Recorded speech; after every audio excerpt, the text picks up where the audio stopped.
अफसाने का नाम है रोशनी, और ये जल्द ही किताब की फॉर्म में शाया हो जाएगा इंशाअल्लाह।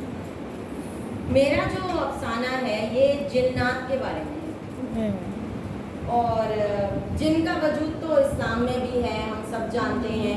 आप लोगों ने नाम सुना होगा भूतों, चुड़ैलों, जिन्नात, मगर जिन्नात एक ऐसी ज़ात है जिसके बारे में हम वसूख से कह सकते हैं कि जिन्नात वाकई होते हैं। अच्छा, अब ये हर किस्म के जिन्नात होते हैं, नोटी होते हैं, शरीर होते हैं, शरीफ होते हैं, सीधे होते हैं, मुस्लिम्स होते हैं, नॉन मुस्लिम्स होते हैं, गैर मुस्लिम होते हैं। और अच्छा, इनमें ये चीज़ है कि ये हमें देख सकते हैं मगर हम इनको नहीं देख सकते। और ये आग से बने हुए होते हैं, इसलिए इंसान और ये क्लास में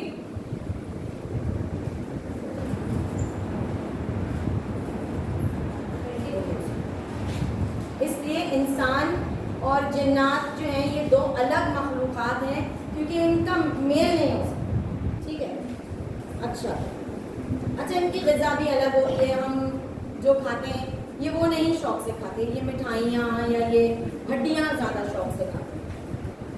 और ये आग के बने हुए होते हैं। इनकी तादाद इतनी है कि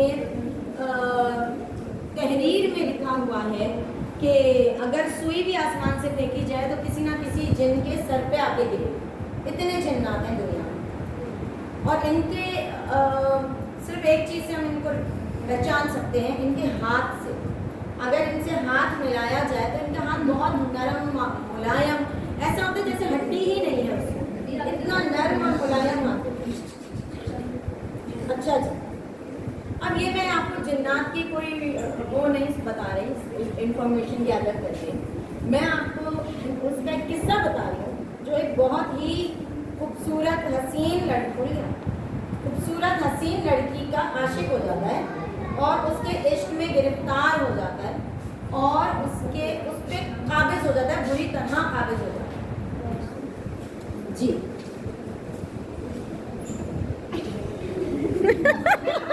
देखिए, हंसे नहीं, मैंने बहुत मेहनत से इसको तैयार किया है आप लोगों के लिए।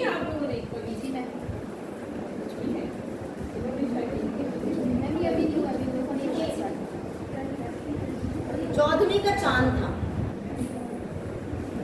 अंधेरी रात की, दिसंबर की, खूब सर्दी हो रही। अच्छा, खूब सर्दी हो रही थी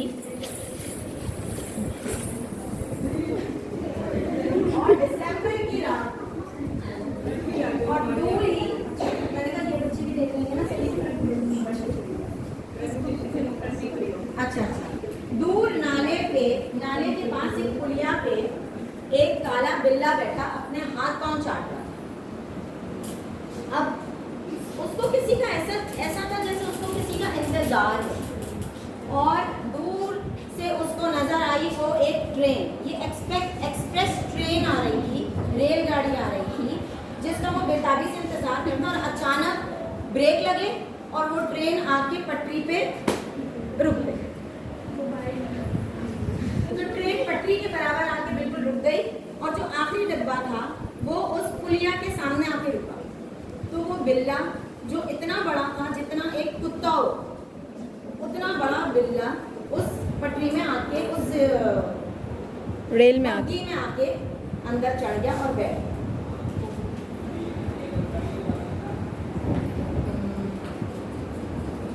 वो जो रेलगाड़ी थी उसके आगे वाला जो हिस्सा था, आगे वाली जो बोगी थी, मुल्हिक बोगी जो थी, उसमें मेरी बारात जा रही।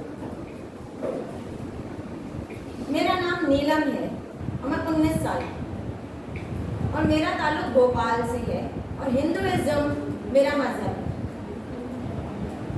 मेरी अम्मी बहुत मेरे बारे में पॉजिटिव है और वो मुझे कहीं भी भीड़ भाड़ में, कहीं लोगों में, मेलों में, फेस्टिवल्स में मुझे जाने की इजाज़त नहीं देती, क्योंकि अक्सर हम लोगों में अक्सर लड़कियां सज धज के जाती हैं, मगर मुझे मेरी अम्मी नहीं जाने देती। हाँ, अगर कोई पूजा पाठ हो या गणेश दिशम्मन्स हो, तो उसमें मुझे ज़रूर लेके जाया जाता है। तो अब मेरी शादी के लिए बहुत रिश्ते आ रहे थे, तो मेरी मर्ज़ी का रिश्ता जो था, क्योंकि हम लोग इंडिया में रहते थे, तो हम लोगों में ये काफ़ी आम था हिंदू और मुसलमानों की शादी। तो जब शादी के लिए ही मैं बड़ी मुश्किल से मानी थी, फिर मैंने अपनी पसंद का जो लड़का था, जो मेरी यूनिवर्सिटी में पढ़ता था, उसका नाम था अकबर। मैंने यही शर्त रखी थी कि मैं अगर शादी करूँगी तो अकबर से करूँगी। फिर मेरी अम्मी तो मेरी भी माँ ही, उन्होंने शादी की ये शर्त रखी कि तुम अपना मजहब नहीं बदलो। तो अकबर ने भी अपनी तरफ से काफ़ी जिद्दोजहद की और खैर हमारी इस शर्त को मानते हुए ही शादी हो गई।